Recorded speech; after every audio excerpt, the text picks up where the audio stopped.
जय माता रानी की। आज आपको बताएंगे कि अप्सरा साधना करने से क्या क्या लाभ मिलते हैं।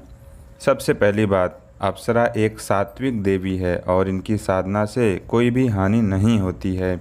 इस साधना को स्त्री और पुरुष दोनों कर सकते हैं, चाहे वो विवाहित हों या अविवाहित हों। सबसे पहले बता दें कि अप्सरा साधना करने वालों के शरीर में दिव्य सौंदर्य का प्रकटीकरण होने लगता है।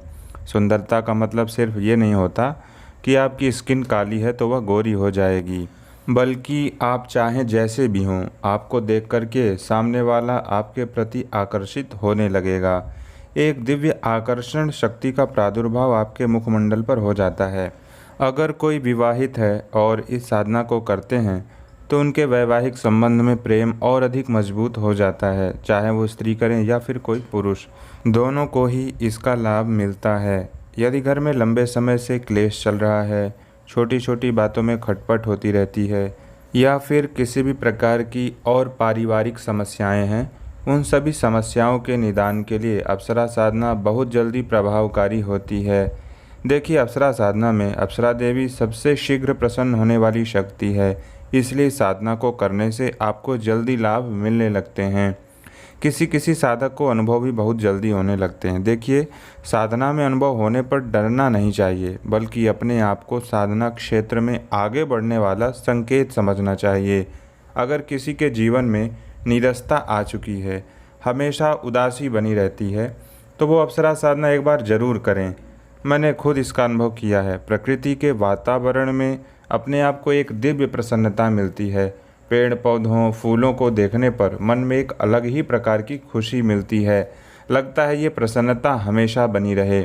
ऐसा मैंने स्वयं अनुभव किया है। अप्सरा साधना में देवी के प्रति कभी भी गलत विचार नहीं लाना चाहिए, क्योंकि यदि आपके मन में गलत विचार हैं तो अप्सरा को तो पहले से ही पता है कि आप क्या सोच रहे हैं, फिर वो कभी आपके सामने प्रत्यक्ष नहीं हो सकती हैं।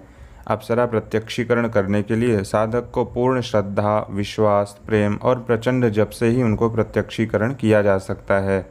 यदि साधना से प्रत्यक्षीकरण ना भी हो, तब पर भी अप्सरा की पूर्ण दृष्टि साधक पर बनी रहती है और वो खुद ही ऐसी परिस्थितियां बनाती हैं जिससे आपकी मनोकामना खुद ब खुद ही पूर्ण हो जाती है।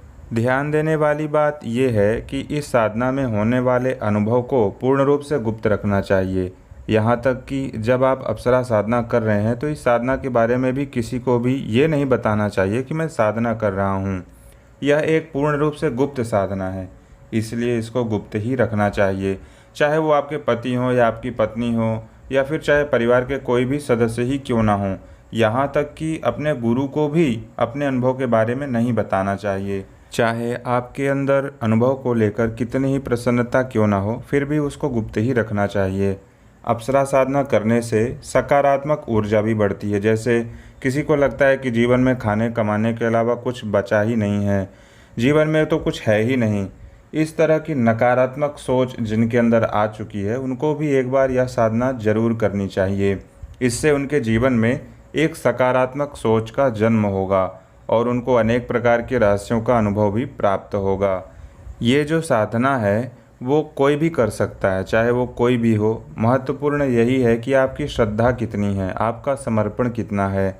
सबसे ज़्यादा महत्वपूर्ण है कि आपकी जप संख्या कितनी है। जितनी ज़्यादा आपकी जप संख्या होगी, जितना ज़्यादा आप जप करेंगे, उतनी ही जल्दी प्रत्यक्षीकरण होने की सफलता आपको प्राप्त हो जाएगी।